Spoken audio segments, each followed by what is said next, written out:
Soyez bénis, bien-aimés de l'Éternel. Merci pour ce rendez-vous auquel vous répondez. Rendez-vous donné par le Saint-Esprit. Merci pour vos vies.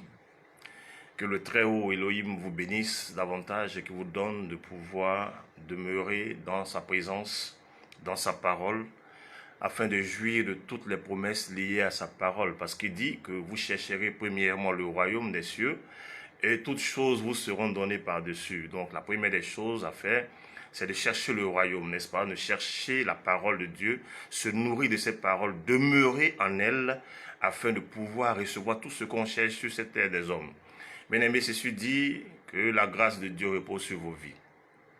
Aujourd'hui, nous allons commencer notre direct par un thème. Pour un thème, le thème c'est la parole de connaissance.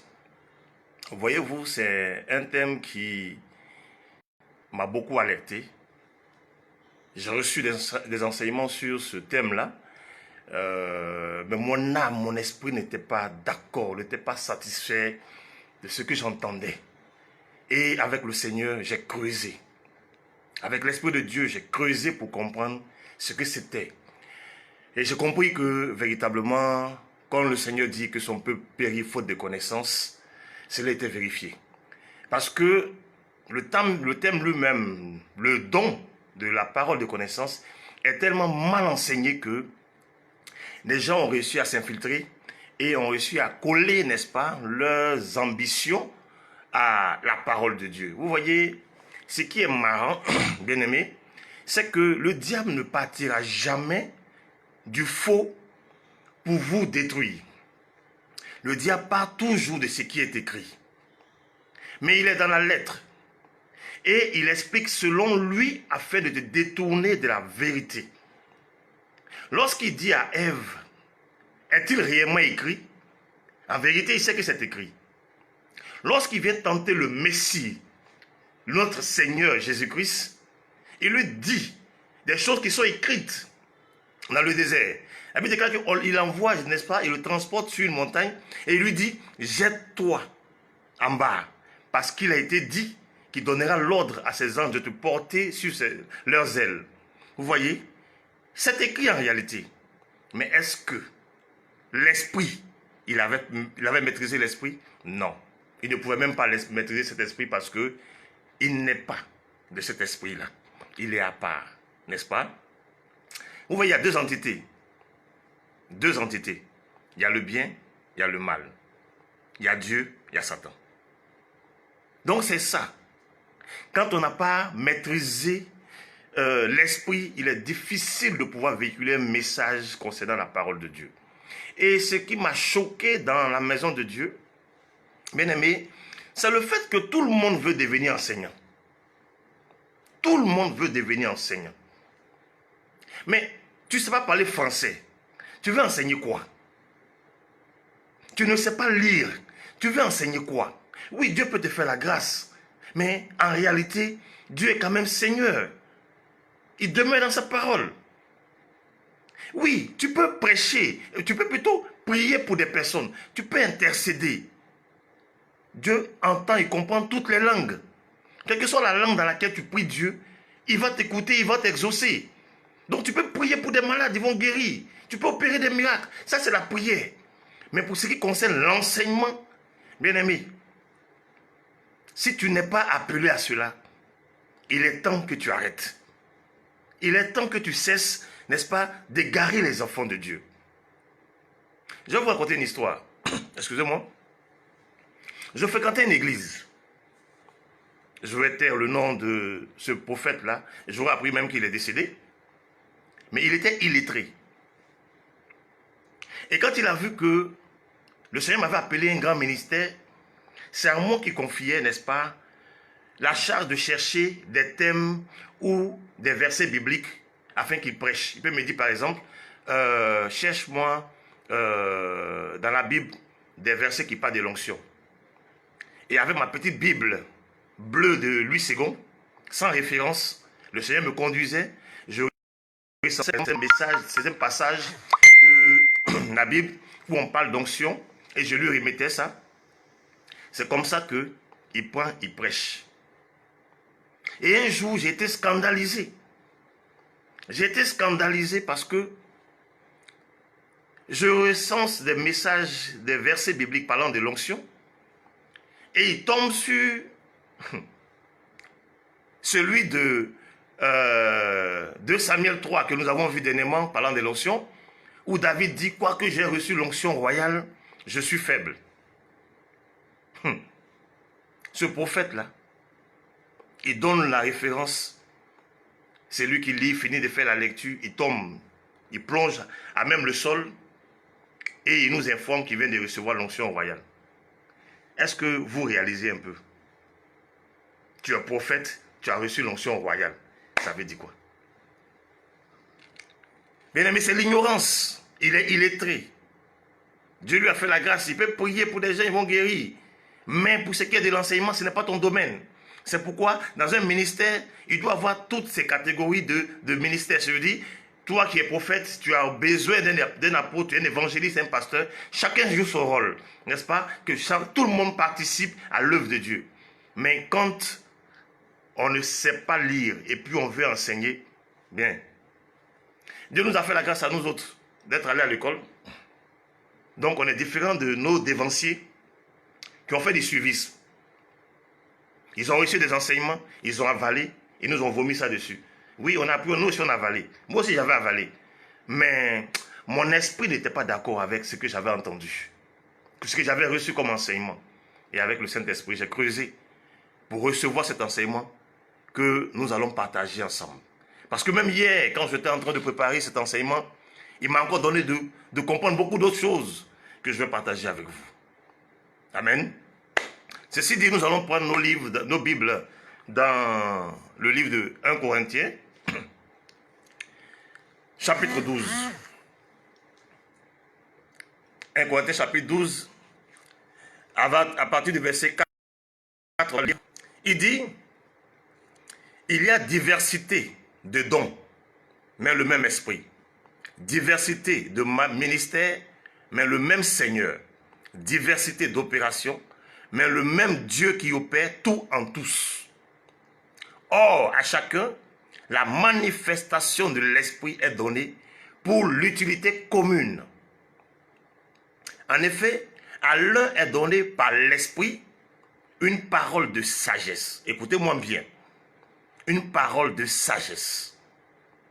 Un autre, une parole de connaissance selon le même esprit. Un autre, la foi, par le même esprit. Un autre, le don des guérisons, par le même esprit. Un autre, le don d'opérer des miracles. Un autre, la prophétie. Un autre, le discernement des esprits. Un autre, la diversité des langues. Un autre, l'interprétation des langues. Je m'arrête là. Bien aimés, le verset qui nous intéresse aujourd'hui, c'est le verset 8 qui dit, en effet, à l'heure donnée par l'Esprit, une parole de sagesse, à un autre, une parole de connaissance. Voyez-vous, si je vous pose la question de savoir, c'est quoi une parole de connaissance, je suis convaincu que 99% me diront, une parole de connaissance, c'est lorsque, par exemple, quelqu'un est en train de prier, et puis Dieu dit, il y a quelqu'un ici, il y a ma fille ici, Dieu me dit que tu vas voyager, Dieu me dit que tu vas te marier, Dieu me dit cela, Dieu me dit ceci. C'est ce qu'on nous enseigne, c'est ce que nous vivons dans les églises. La parole de connaissance, c'est ce que Dieu dit à celui qui prie ou bien qui prêche. Mais ensemble, nous allons décortiquer ce thème-là et on va comprendre quelque chose. Dieu me dit. Ok, je m'arrête là pour l'heure. C'est quoi la parole? La Bible dit, le dictionnaire aussi dit que la parole c'est un langage articulé, humain, n'est-ce pas? Destiné à communiquer sa pensée. Est-ce qu'on me comprend? Un langage articulé, mais qui est humain, Ce n'est pas un langage d'animaux, un langage humain articulé, c'est-à-dire que tu entends, c'est audible, qui est destiné à communiquer, n'est-ce pas, la pensée. C'est aussi, on peut expliquer, on peut définir ça par une expression orale, la parole. La parole, donc, c'est une expression orale.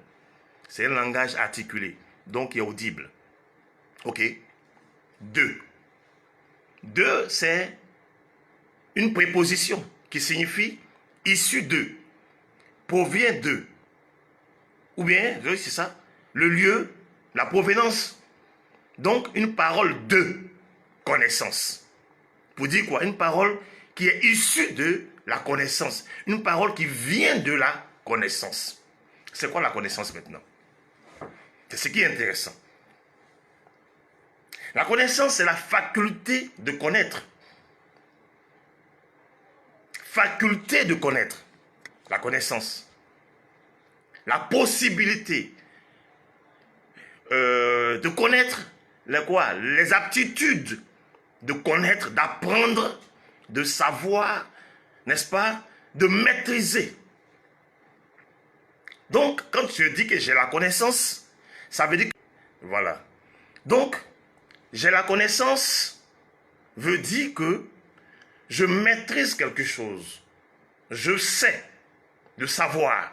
J'ai appris, je maîtrise. J'ai la connaissance de quelque chose. Aujourd'hui, pour celui qui n'a pas appris quelque chose, il est très difficile de maîtriser cette chose-là. Il faut apprendre. Il y a un apprentissage, n'est-ce pas? Il y a un développement, n'est-ce pas? Il y a l'exercice. Et puis, on parvient à la plénitude. On parvient à la maîtrise de ces choses. Lorsqu'on maîtrise ces choses, on peut prétendre, n'est-ce pas, la connaître. Donc, la connaissance, c'est la maîtrise. Est-ce qu'on est d'accord? C'est le savoir. Alors, on te dit que ce don-là s'appelle le don de la parole de connaissance.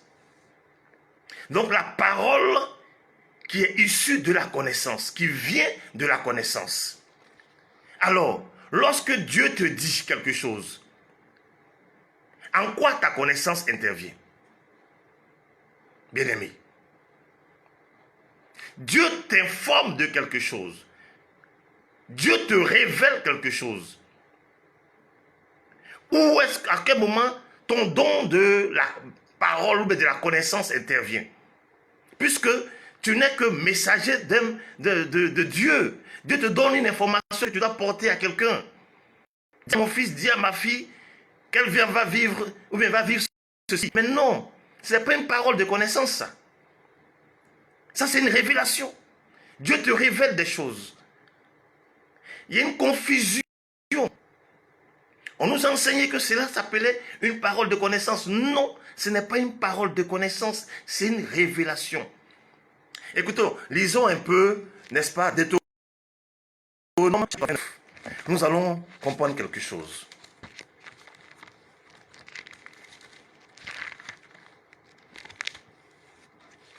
Deutéronome chapitre 29, le verset 29.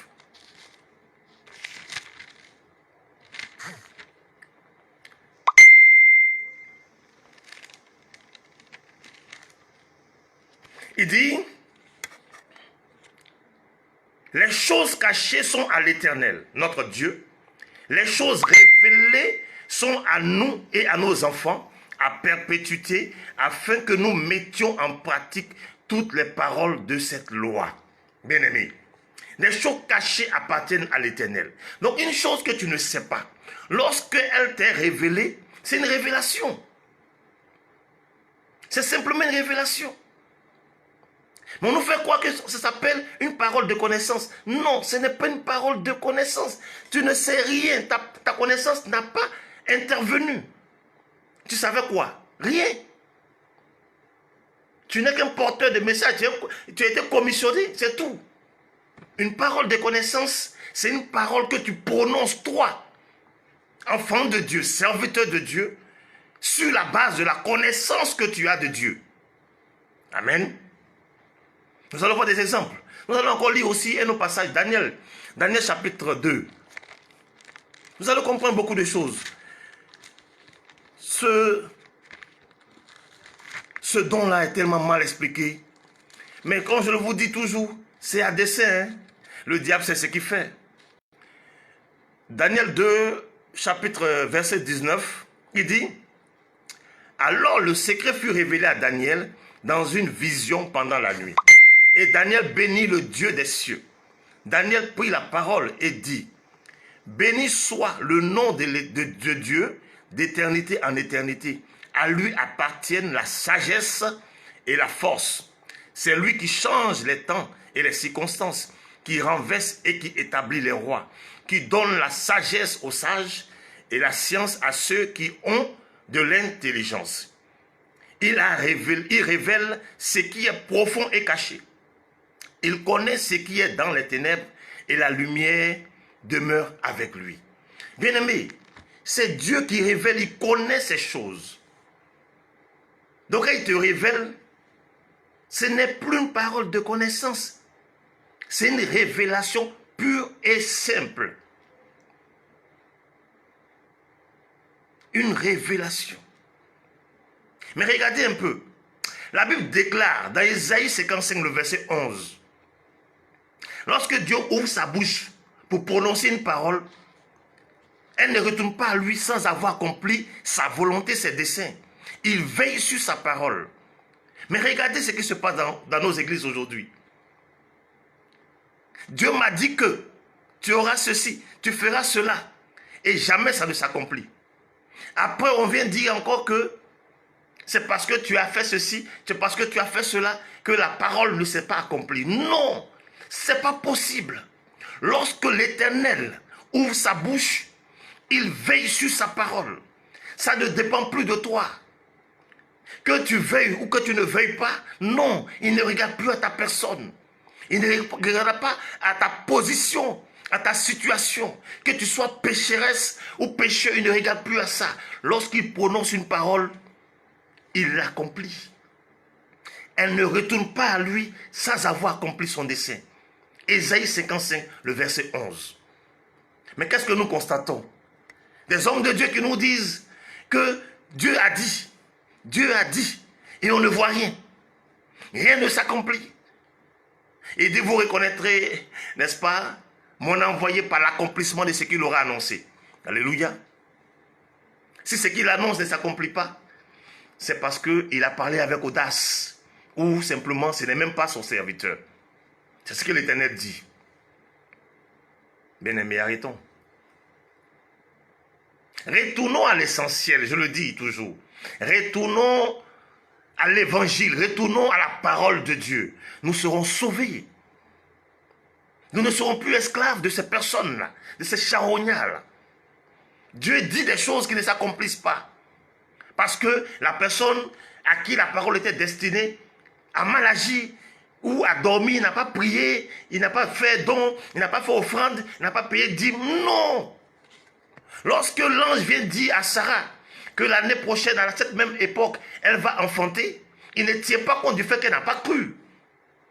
Elle ne croyait pas, elle a même souri. Vu son âge, elle ne croyait pas. Dieu n'a pas regardé à son incrédulité. La parole était sortie de sa bouche. Bien-aimés, apprenons à connaître l'Éternel. Quand tu connais l'Éternel, quand tu connais la parole de l'Éternel, il y a des choses dans lesquelles tu ne peux plus traîner. Une parole de connaissance, c'est une parole qui vient d'eux, qui est issue, qui provient de la connaissance de Dieu que tu as. Nous allons lire des exemples dans la Bible qui vont étayer cela. Tout est dans la Bible. Tout est dans la Bible. Avec l'Esprit de Dieu, nous avons la possibilité de comprendre tout ce qui est écrit. Parce que il y a la lettre et il y a l'esprit. Deux choses, deux entités différentes. Si tu marches par la lettre, tu vas t'égarer. Marche par l'esprit. Alors, tu recevras ces mets succulents. Hein? Tu seras épanoui, bien-aimé. Trop de confusion dans l'église. des hérésies, des fausses doctrines. On nous a fait manger des choses. Oui, je n'en veux pas à ces serviteurs de Dieu qui ont eu confiance en leur mentor et qui ont reçu des enseignements de leurs dévanciers et qui, n'est-ce pas, qui ont plutôt véhiculé cet enseignement par ignorance. Ils n'ont pas creusé avec l'Esprit de Dieu. Non, il faut creuser avec l'Esprit de Dieu. Aujourd'hui, avec tout ce que nous voyons dans ce monde, il est important de creuser avec l'Esprit de Dieu. Il est très important de creuser. Sinon, on est perdu. On est perdu. Comme je l'ai dit la dernière fois, faisons comme les chrétiens de Béret. Actes chapitre 17. Non, faisons comme les chrétiens de Béret. Fouinons avec l'Esprit. Authentifions les enseignements. Sinon, ce n'est plus la peine. Alors, nous allons continuer. Nous allons lire Job, chapitre 38.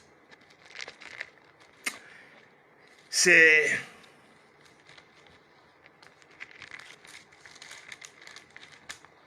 un chapitre que j'adore parce qu'il est rempli d'enseignements, de révélations.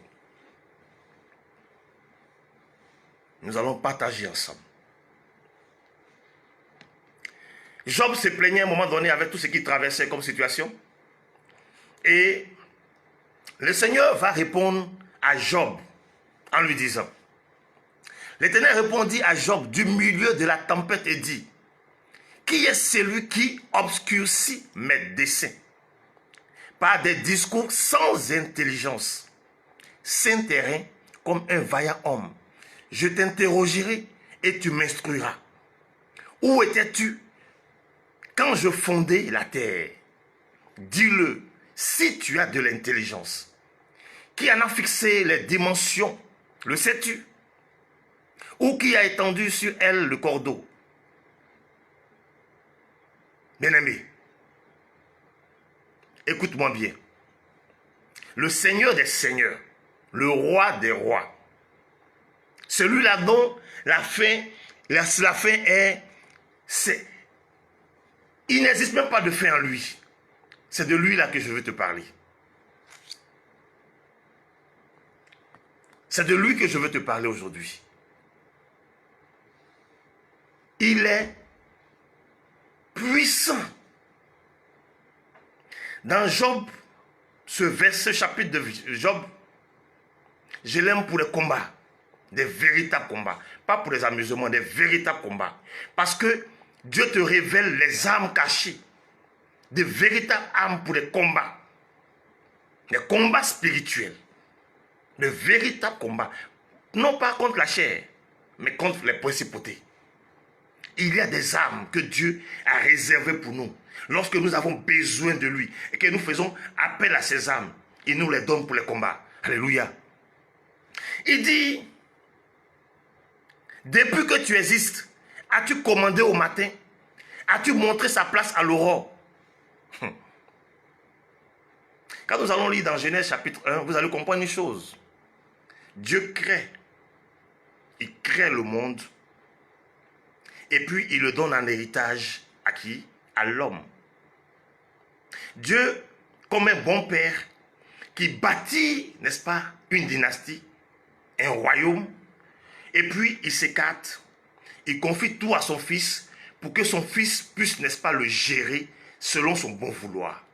Quand nous lisons la Bible, on nous dit quoi? Tout ce qui existe, Dieu a donné la possibilité à l'homme, l'autorisation à l'homme de les nommer. Mais il va plus loin pour l'assujettir. On doit assujettir cette terre des hommes-là. Le monde dans lequel nous vivons, nous devons l'assujettir. Mais est-ce que nous le faisons? Est-ce que tu commandes au matin quand tu te réveilles? Tu te réveilles, tu pleures. Tu dors, il est 8 heures. Tous les démons se sont levés. Ils ont fini de faire ce qu'ils ont à faire. Tu ne commandes pas au matin. C'est ce que tu commandes au matin que tu vis dans la journée. C'est des révélations qui sont bibliques. Il dit au verset 6-16, Oui, au verset 16, il dit, as-tu pénétré jusqu'aux sources de la mer? T'es-tu promené dans les profondeurs de l'abîme? Les portes de la mort t'ont-elles été ouvertes? As-tu vu les portes de l'ombre de la mort? As-tu embrassé du regard l'étendue de la terre? Parle, si tu sais toutes ces choses. Où est le chemin qui conduit au séjour de la lumière? Et les ténèbres où ont-elles leur demeure? Peux-tu les saisir à leur limite et connaître les sentiers de leur habitation? Bien-aimé, il y a trop de révélations. Au verset 22, il dit, es-tu parvenu jusqu'aux amas de neige?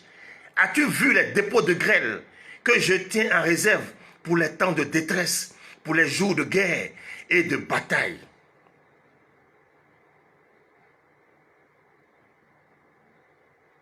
C'est Dieu qui a formé la terre. Je suis en train de venir progressivement pour que tu comprennes quelque chose. Tu comprennes ce que c'est que la parole de connaissance.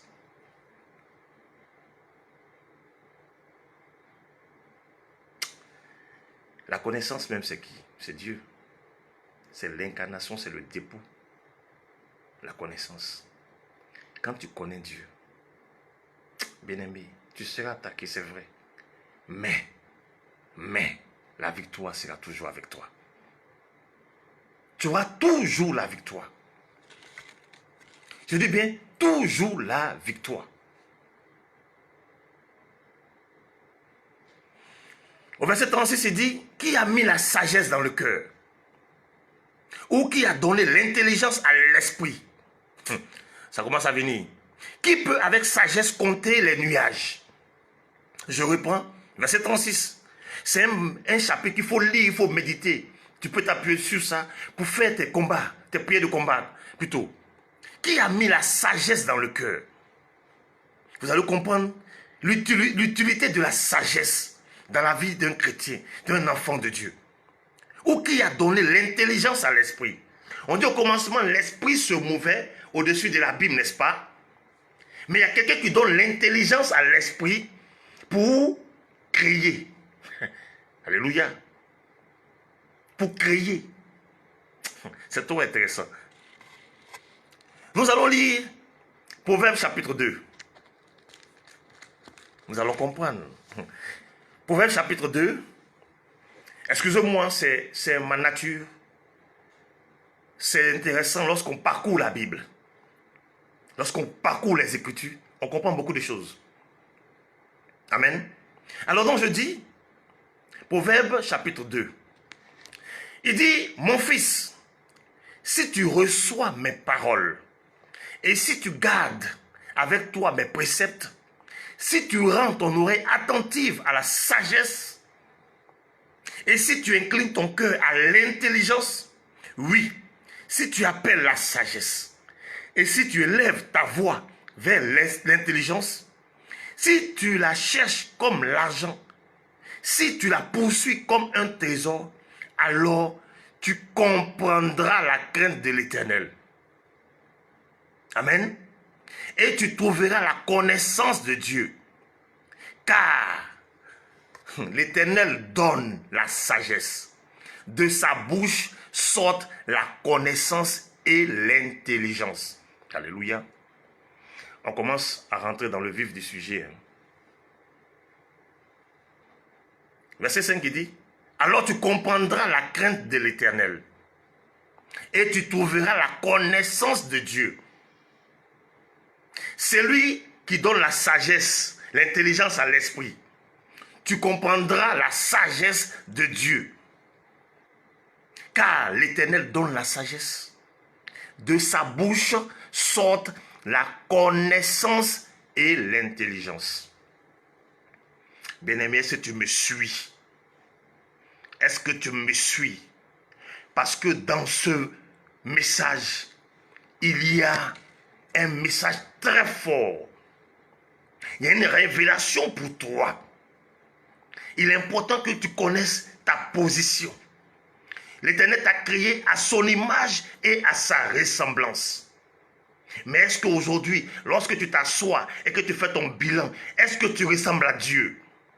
Est-ce que tu as son image? Est-ce que tu as sa ressemblance?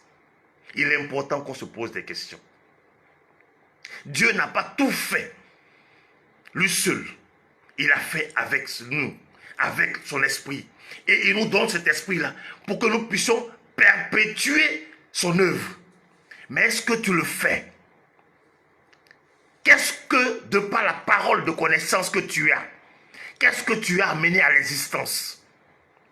Car c'est de par la parole que Dieu a amené toutes choses à l'existence. La parole de connaissance. La parole de connaissance.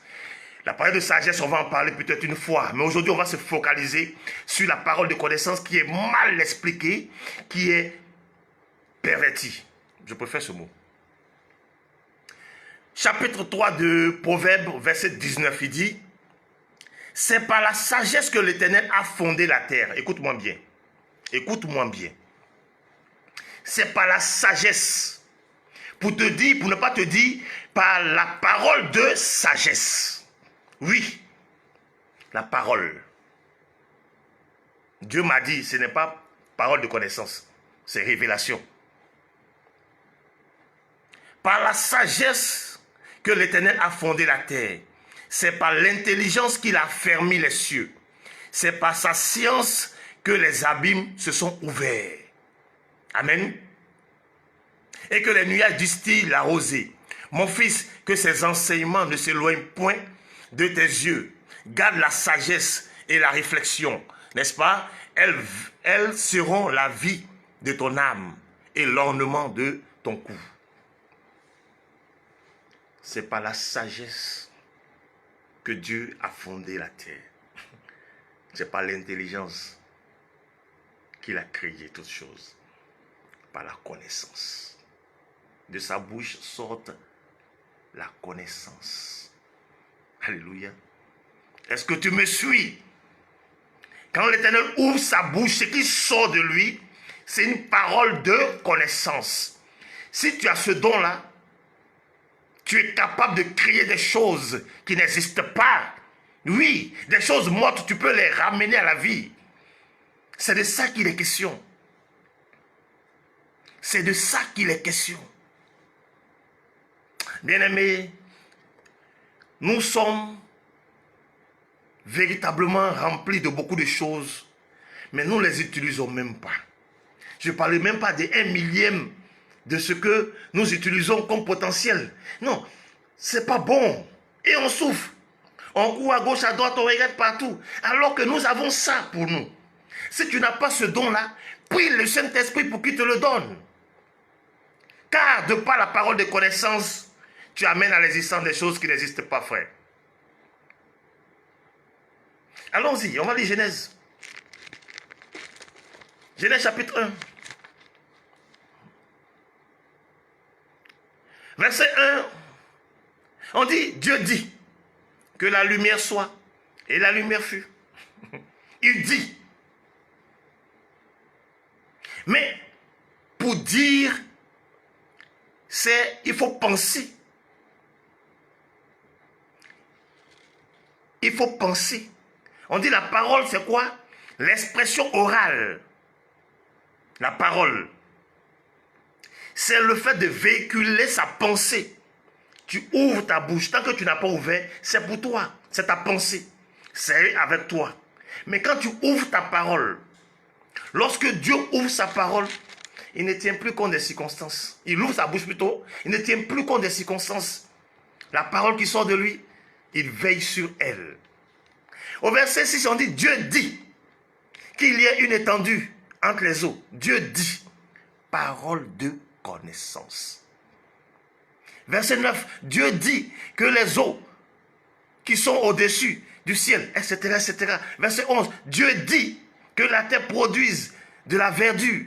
Verset 14, Dieu dit, voici des paroles de connaissance.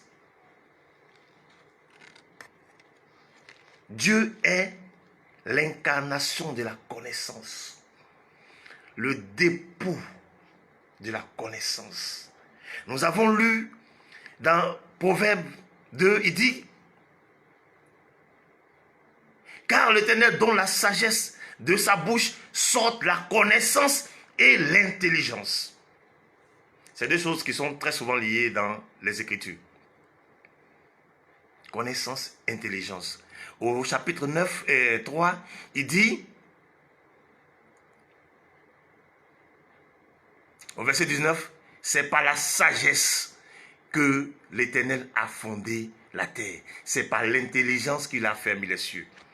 Donc, ces paroles qui sortaient de la bouche de l'Éternel, bien aimé, c'est ce qu'on appelle parole de connaissance. Est-ce que tu me suis? C'est ça, la parole de connaissance. Ce n'est rien d'autre que ça. Sinon, Dieu m'a dit, ce sont des révélations. Encore si c'est vrai, je ne rentre pas dans ça pour aujourd'hui. Encore si c'est vrai, quand c'est vrai, c'est une révélation. Dieu vient de te révéler quelque chose. Dieu vient de te donner un message pour son enfant. Tu es porteur d'un message. C'est une révélation. Ce qui est caché appartient à Dieu. Ce qui est révélé nous appartient à nous et à nos enfants. Donc ta connaissance là, elle intervient à quel moment? Lorsque tu dis Dieu m'a dit. Ta connaissance, c'est quoi ta connaissance là? Tu savais quoi? Qu'est-ce que tu sais de Dieu? Toi, nous allons voir des exemples dans la Bible. Parce que ce n'est pas seulement Dieu. Non, des serviteurs de Dieu qui ont utilisé ce don de la connaissance de la parole. Et vous allez voir comment ça se manifeste. Tu n'as pas besoin que Dieu te dise. Tu connais tellement Dieu. Parce que quand tu dis je connais quelqu'un, ça veut dire que tu es à même de penser à la place de cette personne. Tu peux parler à sa place. Tu peux prendre des décisions à sa place. Quand elle viendra, elle ne sera pas déçue parce qu'elle sait que, étant là, c'est ce qu'elle aurait dit. C'est ça, on dit je connais une personne. Je maîtrise une personne. Mais tu ne connais pas. Ta parole de connaissance, c'est laquelle? Dieu m'a dit.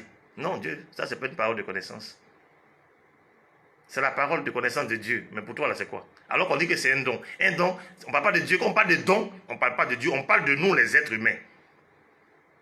Dans 1 Corinthiens 12, là, on parle de don. C'est un don. Dieu est le dépôt. Mais à toi, où est pour toi, là? Ça se manifeste comment? Comment? Il faut nous dire. Dieu m'a dit, ce n'est pas parole de connaissance. Aujourd'hui, comprenez ça. Chrétiens, comprenez que Dieu m'a dit n'est pas une parole de connaissance. C'est une révélation. Ok? On va aller dans Genèse toujours, chapitre 1, au verset 28. Genèse 1, 28. Le Seigneur Dieu dit, Dieu les bénit et Dieu leur dit, soyez féconds, multipliez, remplissez la terre et assujettissez-la, et dominez sur les poissons de la mer, sur les oiseaux du ciel et sur tout animal qui se meut sur la terre. Voici ce que Dieu te dit. Je vais lire la version de la Torah. Dieu les bénit en leur disant, fructifiez et multipliez-vous, remplissez la terre et l'assujettissez. Commandez aux poissons de la mer, aux oiseaux du ciel, à tous les animaux qui se meuvent sur la terre. Amen. Amen. Bien-aimé, est-ce que tu as compris ce verset? Tout à l'heure, je le disais, Dieu est l'incarnation du vrai Père qui a bâti l'empire, le royaume, la dynastie et qui donne à son fils les règnes pour poursuivre. C'est-à-dire, à partir de 2 entreprises qu'il a créées, que le fils qui prend les rênes puisse créer encore une dizaine d'entreprises. Fructifier, multiplier. Voici ce que Dieu te dit. Mais il y a un verset, il y a un mot qui me plaît beaucoup. Parce que même dans la Torah, c'est ça. Mais ici, on dit l'assujettissez. On dit assujettissez-la. On parle de quoi? De la terre. Est-ce que tu peux assujettir quelqu'un que tu ne maîtrises pas? Quelqu'un que tu ne connais pas, tu peux l'assujettir? Un domaine que tu ne maîtrises pas, tu peux le dominer? Non. D'où l'invitation à rechercher la connaissance. Dieu incitait l'homme à le rechercher, à rechercher la connaissance. Il n'était pas là lorsqu'il a créé le monde, mais il lui a donné de par son esprit les arts. Donc, l'homme devait chercher à maîtriser son environnement. L'environnement dans lequel Dieu l'a placé, le maîtriser. Pour maîtriser, il faut apprendre, il faut chercher, il faut fouiner, il faut essayer. C'est ça. Tu fais ici, tu échoues. Tu fais aujourd'hui, tu échoues. Demain, tu reprends sur une autre forme. Et puis après, tu finis par maîtriser. C'est ça.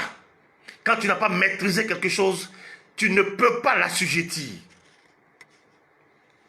La Bible déclare que le voleur, quand il rentre dans ta maison, s'il n'a pas maîtrisé l'homme fort, il ne peut pas te voler. Donc, le plus fort, là, il le maîtrise, il l'assujettit. Quand tu le mets sous sa domination, en ce moment, il fait ce qu'il a envie de faire.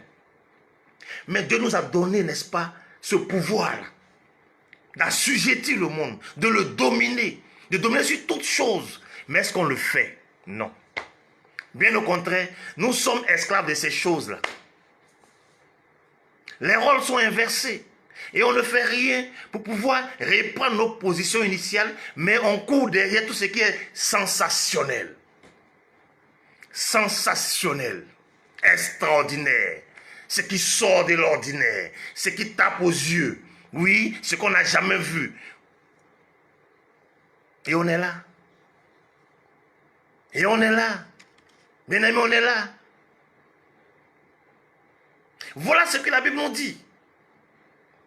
La recherche de la connaissance. L'incitation à la recherche de la connaissance. La maîtrise. L'intelligence et la sagesse. La connaissance, la science avec lesquelles Dieu a créé le monde. Dieu nous demande de rechercher cela. Et dans Proverbe, nous avons lu. Il faut poursuivre cela comme un trésor. Il faut rechercher cela. Il faut appeler cela à toi. Prie le Saint-Esprit pour qu'il te le donne. Son peuple périt faute de connaissance.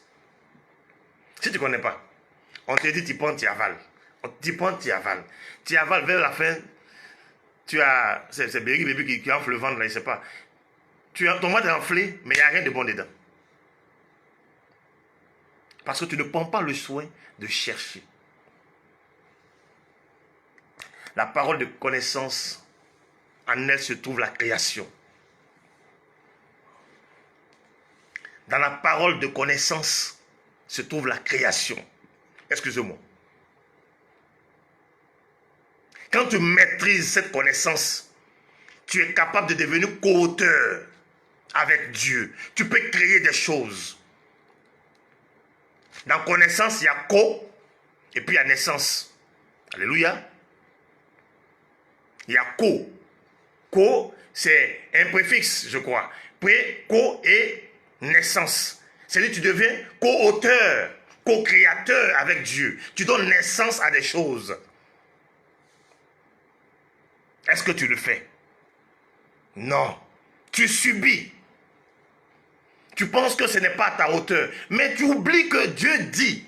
Oh, Seigneur. Psaume 82, verset 6 du quoi? Dieu dit que nous sommes des quoi? Des dieux. Il t'a donné ce pouvoir-là de pouvoir créer aussi toi. Bien aimé, regarde. Dans les temps anciens, les gens marchaient. Ou ils se déplaçaient sur des animaux, des ânes et autres. Mais il a fallu que quelqu'un réfléchisse. Qu'il pense qu'on pouvait réduire, n'est-ce pas, la durée, n'est-ce pas, du déplacement, du voyage, en créant des moyens de locomotion. Donc, créé voiture, donc créé vélo. C'est d'abord une pensée. Mais il a créé. Il a fait valoir, il a mis en exergue, n'est-ce pas, la connaissance qu'il avait. Et lorsque tu prononces cette parole, c'est ça qu'on appelle la parole de connaissance. En elle se trouve la création. Alléluia. Écoute-moi bien, en elle se trouve la création. Quand tu la maîtrises, tu peux ordonner et des choses qui n'existaient pas viennent à leur existence. La parole de connaissance. C'est un don puissant. Quand nous avons lu 1 Corinthiens chapitre 12, vous voyez que les dons commencent par deux dons. Deux dons qui sont précédés, n'est-ce pas, chacune par la parole. Parole de sagesse, parole de connaissance. C'est ça. C'est avec ça que Dieu a créé le monde. C'est avec ça que Dieu a créé le monde. Alléluia. Bien-aimé, tu peux. Ta situation, tu peux renverser cette situation. Parce que si tu as les arts de l'esprit, rien ne doit t'empêcher de pouvoir changer ta donnée. Oui, tu peux. Pas avec ta chair, pas dans la chair, bien sûr, avec l'Esprit de Dieu. Tu peux changer les choses. Nous allons lire des exemples dans la Bible pour étayer ce que je suis en train de vous dire aujourd'hui. Nous allons lire l'exemple d'Élie dans 1 roi. 1 roi, chapitre 17.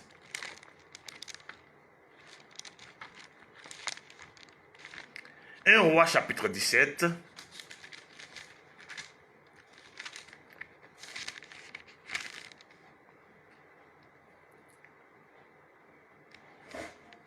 Non, plutôt, chapitre 17, le verset 1, c'est ça. La Bible dit, Élie le Tishbite, l'un des habitants de Galade, dit à Akab, l'Éternel est vivant, le Dieu d'Israël, dont je suis le serviteur. Il n'y aura ces années-ci ni rosée, ni pluie, sinon à ma parole. Alléluia. Est-ce que tu comprends un peu? Élie, le grand Élie, le prophète Élie, tellement il connaissait Dieu, son intimité avec Dieu lui donnait de pouvoir prononcer une parole. Et cette parole se réalisait. Il ne prie pas. Prier veut dire tu adresses une parole à Dieu. Non. Il prononce, il proclame. Parole de connaissance.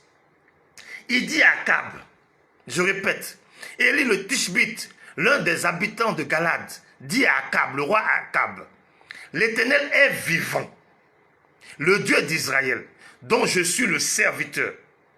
Il n'y aura ces temps-ci ni rosée ni pluie, sinon à ma parole.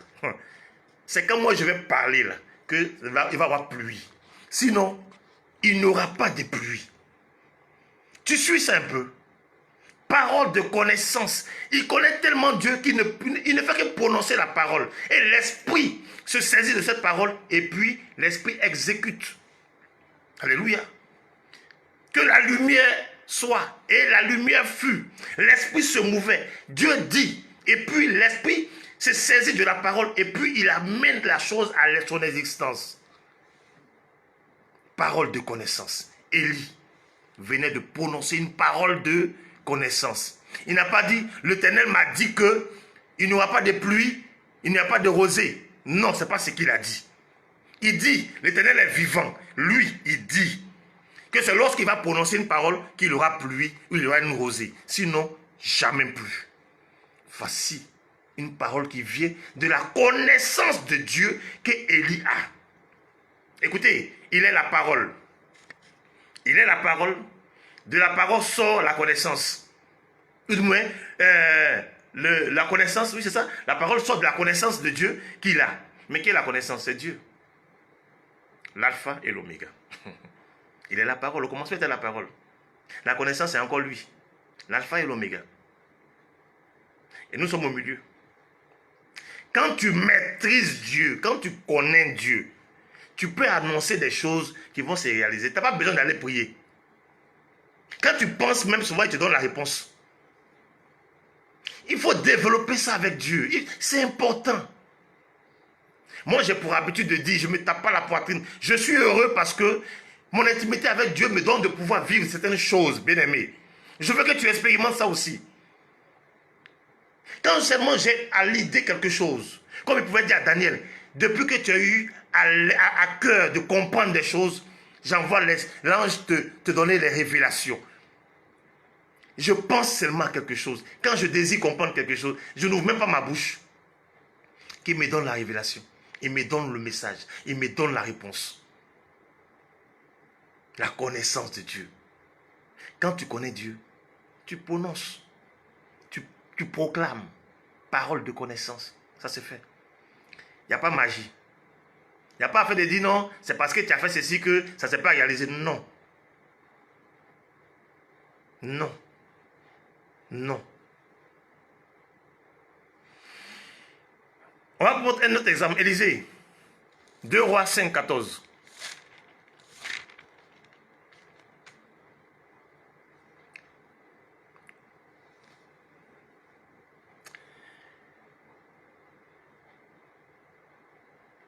Ouais. Il dit, il descendit alors et se plongea 7 fois dans le Jourdain selon la parole de l'homme de Dieu. Et sa chair redevint comme la chair d'un jeune enfant et il fut pur. Naaman, l'exemple de Naaman. L'homme de Dieu lui dit, descends dans l'eau. Il dit, mais là où je suis, là, il y a beaucoup d'eau. Il dit, non, ce n'est pas de ça qu'il est question. Moi, je te dis, descends dans l'eau. Quand il obéit, ça se réalise. Il ne comprend pas. Parole de connaissance. Tu sais de quoi Dieu est capable. Donc, tu n'attends pas qu'il te dise. Tu le mets, on pourrait dire, mais tu le mets au défi. Mais tu l'amènes à se manifester. Tu amènes l'esprit à se mouvoir. Parce que tu es un petit Dieu. Dieu t'a donné de pouvoir assujettir ce monde-là.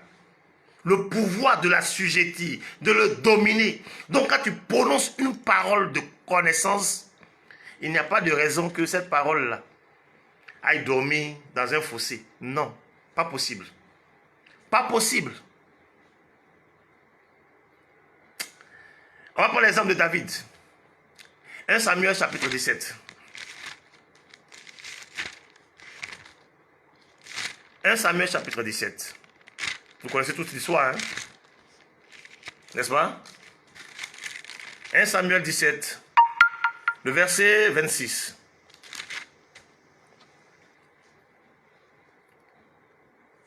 Il dit, David dit aux hommes qui se trouvaient près de lui, que fera-t-on à celui qui tuera ce Philistin et qui ôtera l'opprobre de dessus Israël?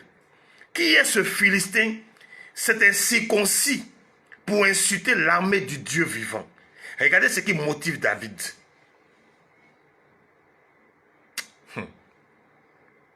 Le peuple, répétant les mêmes choses, lui dit, c'est ainsi que l'on fera à celui qui le tuera. Eliab, son frère aîné, bon, je laisse cette partie. Voilà au verset 31. Lorsqu'on eut entendu ces paroles, les paroles prononcées par David, on les répéta devant Saül, qui le fit chercher. David dit à Saül, que personne ne se décourage à cause de ce Philistin. Ton Seigneur, ton serviteur plutôt, ira se battre avec lui. Saül dit à David, tu ne peux pas aller te battre avec ce Philistin, car tu es un enfant, et il est un homme de guerre dès sa jeunesse. David dit à Saül, ton serviteur faisait paître les troupeaux de son père, et quand un lion ou un ours venait en enlever une du troupeau, je courais après lui, je le frappais et j'arrachais la brebis de sa gueule. S'il se dressait contre moi, je le saisissais par la gorge, je le frappais et je le tuais. Oh, hé, Seigneur, tu es fort. C'est ainsi que ton serviteur a terrassé le lion et l'ours, et il en sera du Philistin, de cet incirconcis, comme de l'un d'eux, car il a insulté l'armée du Dieu vivant. Bien-aimé, David connaît Dieu. David a expérimenté Dieu, n'est-ce pas, dans le désert, lorsqu'il paissait le troupeau de son père. Il le dit, hein? Il le dit. David dit encore, l'Éternel qui m'a délivré de la gifle du lion et de la patte de l'ours me délivrera aussi de la main de ce Philistin. Amen. David connaît Dieu. Il lui dit, il va aller et puis il va terrasser le Philistin comme il le fait avec l'ours et le lion. Parole de connaissance. Quand tu connais Dieu, bien-aimé, tu ne te fatigues plus. Tu ne souffres plus. Parce que tu peux changer les circonstances à tout moment. Tu auras des épreuves, c'est clair. Mais la solution viendra de toi. Un dernier exemple, Moïse.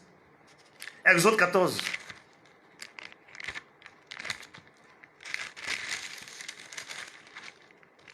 Exode 14 à partir du verset 12. Le peuple d'Israël qui avait quitté Égypte, à un moment donné, s'est rendu compte que Pharaon ne les a pas laissés partir.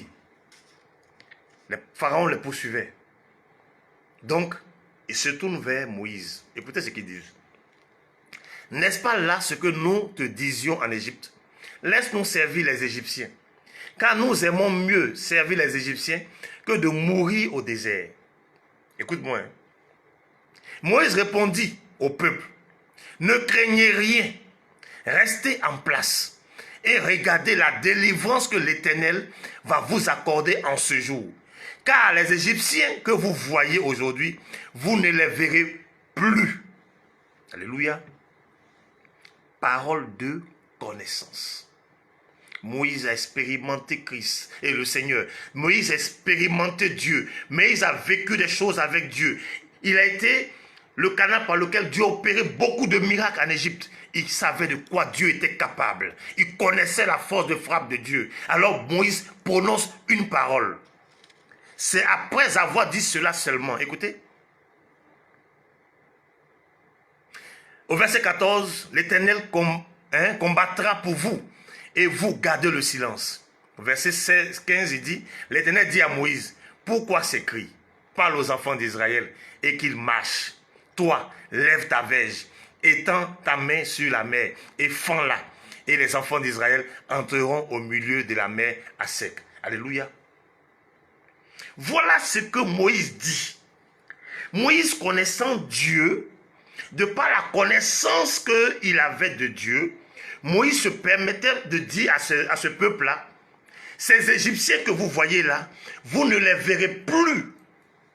Et c'est ce que Dieu réalise, c'est ce que l'Esprit de Dieu réalise.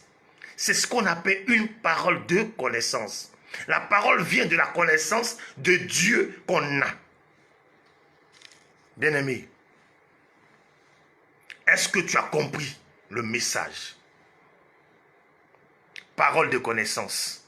Je regarde un sol carrelé où il ne peut pas sortir, il ne peut pas pousser une fleur. Et puis je proclame que là va pousser un arbre. Et puis cela se réalise. Parole de connaissance. Je sais que mon Dieu est capable de toutes choses. C'est celui qui amène à l'existence des choses qui n'existent pas. Quand tu es zèle pour l'Éternel, quand tu te lèves pour l'Éternel, bien aimé, tu proclames et puis il fait. Je vais, avec votre permission, on va lire Ésaïe 44.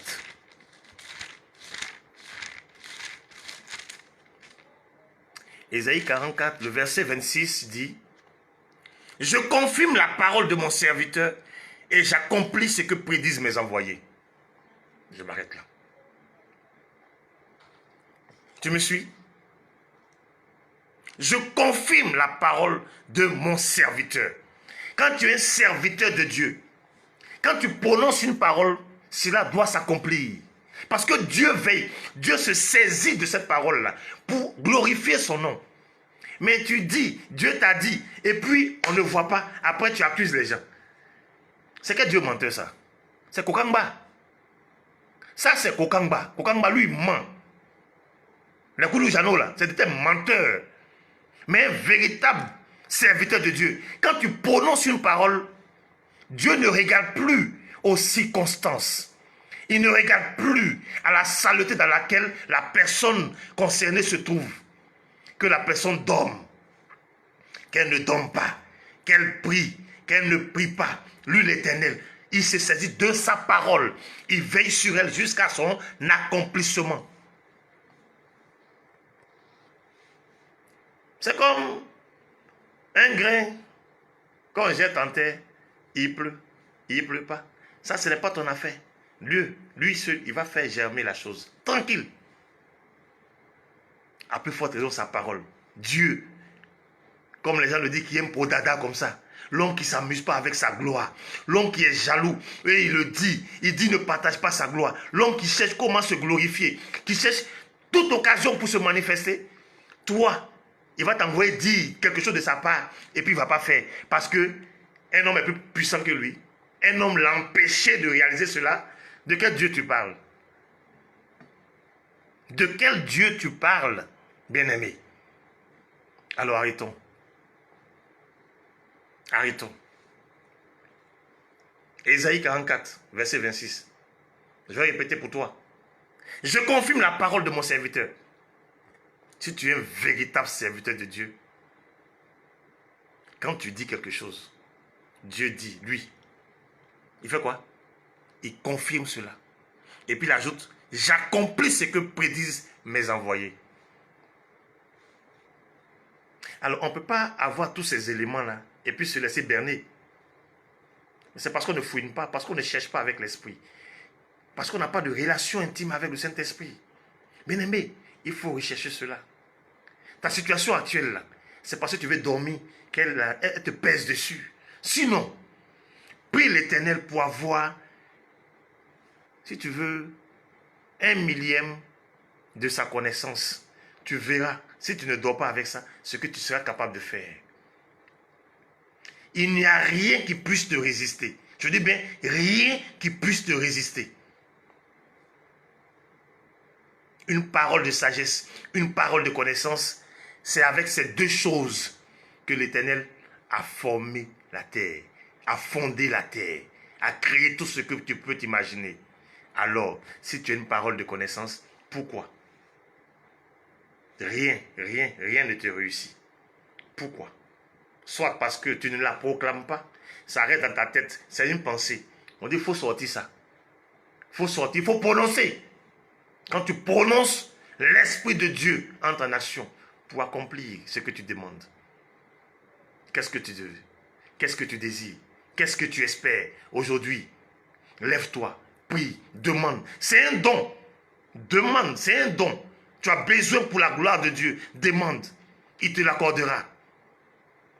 Il y a des gens qui ont des dons de guérison.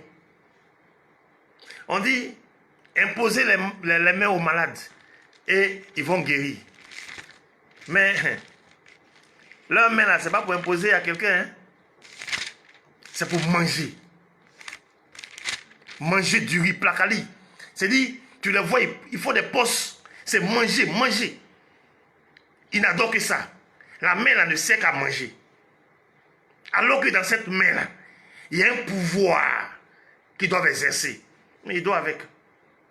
Et il va se tourner vers un pasteur pour emmerder les gens.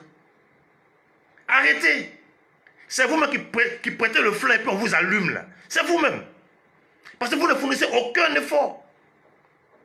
Vous êtes devenus des véritables idolâtres. De véritables idolâtres.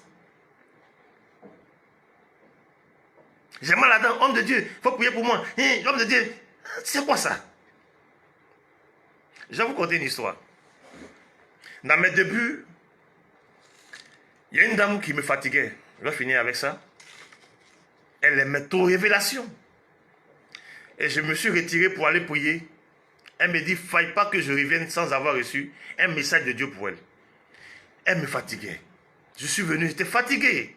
Je faisais ma sieste vers 13h. Elle m'appelle. Dieu dit quoi? Je lui ai dit, Dieu dit de clôturer, ou bien clore, je ne sais plus, tes 2 comptes, et puis de me donner l'argent. Elle est silencieuse. Pendant un moment, elle dit, maman, tu ne parles pas. Elle dit, non, je suis en train de réfléchir. J'ai dit, ah, c'est ce que j'ai reçu. Hein. Elle dit, mais comment tu as su que j'ai 2 comptes? J'ai dit, non, c'est ce que j'ai reçu. Effectivement, elle avait 2 comptes. Mais elle est triste. Elle dit, d'accord, je te reviens. Elle ne m'a plus appelé. 2 ou 3 mois après, je l'appelle. Elle dit, maman, qu'est-ce qu'il y a? Ah, depuis, je t'ai donné le message de Dieu, là, tu ne réagis pas. Elle dit, vraiment, j'ai prié, mais le Saint-Esprit ne m'a pas convaincu. Je dis, ah bon? J'ai commencé à rire. Ah donc, il te parle. Saint-Esprit te parle.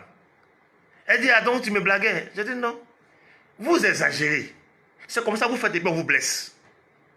Il y a des affamés partout. Il y a ceux que Dieu a appelés. Il y a ceux que les hommes ont appelés. Et puis il y a ceux qui sont appelés. Imagine, les gens n'ont pas de travail. Aujourd'hui, ils voient que tu es serviteur de Dieu. La gloire. Je dis, tu es reçu partout avec respect, etc. Tu demandes, ça vient.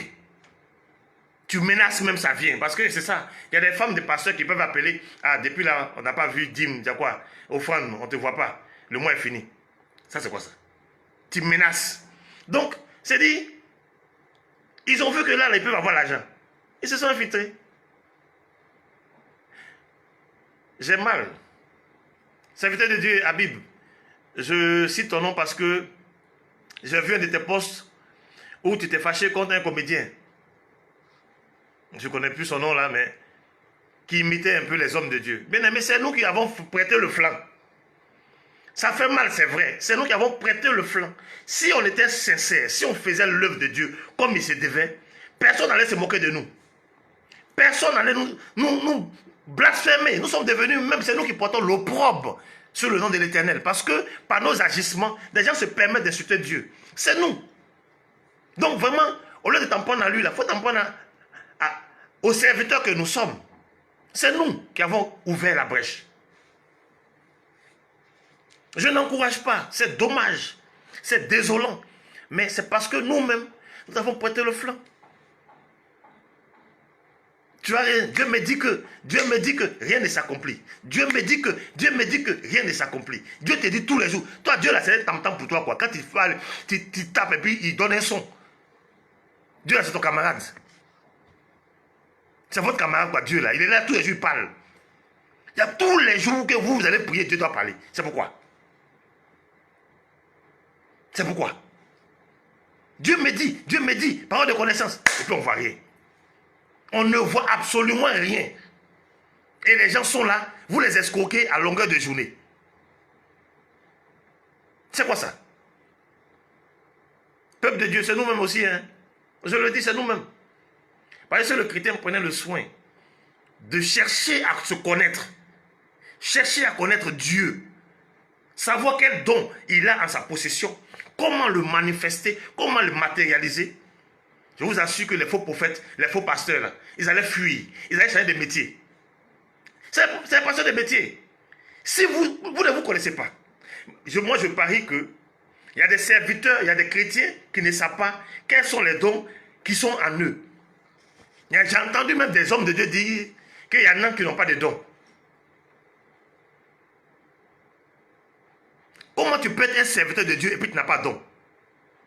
Tu peux être un enfant de Dieu et puis tu n'as aucun don. Il y a un problème. Ce n'est pas possible.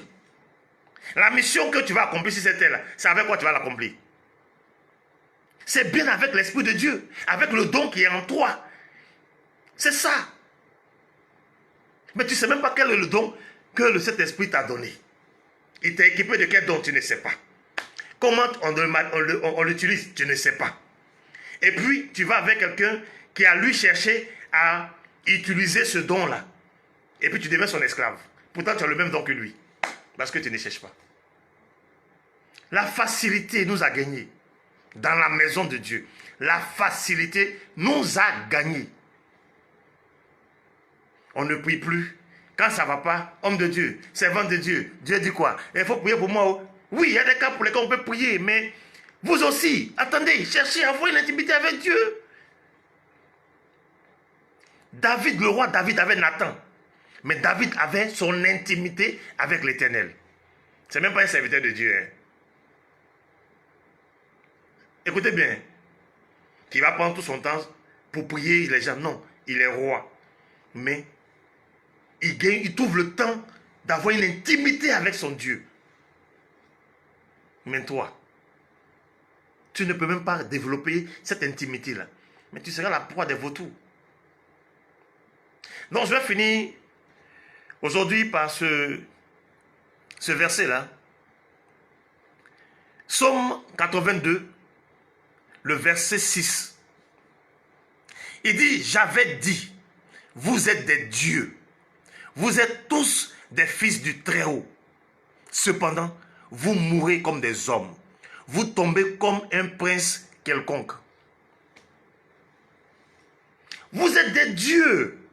Nous sommes des dieux. Mais qu'est-ce qui fait de toi un dieu? Dieu, notre Père, il a créé. Toi, tu as créé quoi? Toi, tu développes quoi? L'héritage qu'il t'a donné là, comment tu le fructifies? Parce que dans la Torah que nous avons lue, la Torah, c'est ce qu'il a dit. Il dit fructifiez et multipliez-vous. Tu as fructifié quoi? L'héritage que tu as reçu de Dieu là, qu'est-ce que tu en as fait? Tu es un Dieu. Mais c'est parce que tu n'utilises pas la connaissance de Dieu pour créer aussi, pour devenir co-créateur. Alléluia. J'ai dit, dans connaissance, il y a co, qui veut dire avec. Et puis, il y a naissance. Donner vie. Tu as donné vie à quoi? Depuis que tu es né là, comme l'Éternel pouvait interroger Job, depuis que tu existes, qu'est-ce que tu as maîtrisé? Tu connais quoi? De ton ministère, de ton environnement, tu connais quoi? Tu as apporté quoi à l'existence? C'est de ça qu'il est question. Ton Dieu là, c'est pour la forme alors. Tu vas mourir, partir sans avoir apporté quelque chose, ta pierre à l'édifice. Il y a problème. Dieu nous a donné ce bagage, la connaissance. Bien-aimé, je prie que tu aspires à cela. Aspire à recevoir le don de la connaissance. Alors, tu pourras faire valoir et prévaloir tes droits et ton autorité. Tu pourras amener à l'existence des choses qui n'existent pas. Ne cherche pas ce qui est vain. Ce qui est vain ne peut rien t'apporter. Ce qui est sensationnel ne peut rien t'apporter. Ce que le monde applaudit ne va rien t'apporter. Cherche ce qui va te donner de pouvoir entrer dans les promesses de ton Dieu. Cherche d'abord le royaume et toute chose te sera donnée par-dessus tout.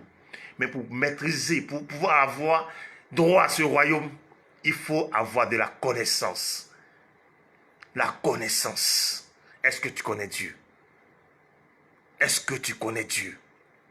Si tu ne connais pas Dieu, je t'invite, comme Osée l'a fait dans Osée 6, je t'invite à rechercher l'Éternel. Cherche à connaître Dieu. Quand tu connaîtras Dieu, tu verras que ce Dieu, de la bouche duquel sortent des paroles de connaissance, des paroles de sagesse qui amènent à l'existence toutes choses, tu verras que tu ne seras pas différent de lui parce qu'il t'a créé à son image et à sa ressemblance.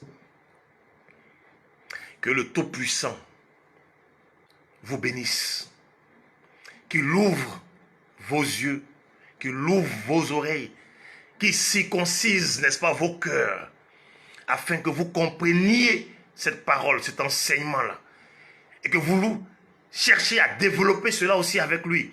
Car, comme je vous l'ai dit, dans la préparation de ce message, il m'a encore donné d'autres messages, d'autres révélations, qui vous en donnent encore davantage pour chacun de nous, afin que nous puissions grandir dans sa parole, demeurer dans sa parole, pour bénéficier des fruits qui sont liés à sa parole. Il est le cep et nous sommes les sarments. Si on est rattaché à lui, alors la sève qui coule va nous nourrir et nous allons produire des fruits par centaines et par milliers. C'est de ça qu'il est question. C'est ça l'important.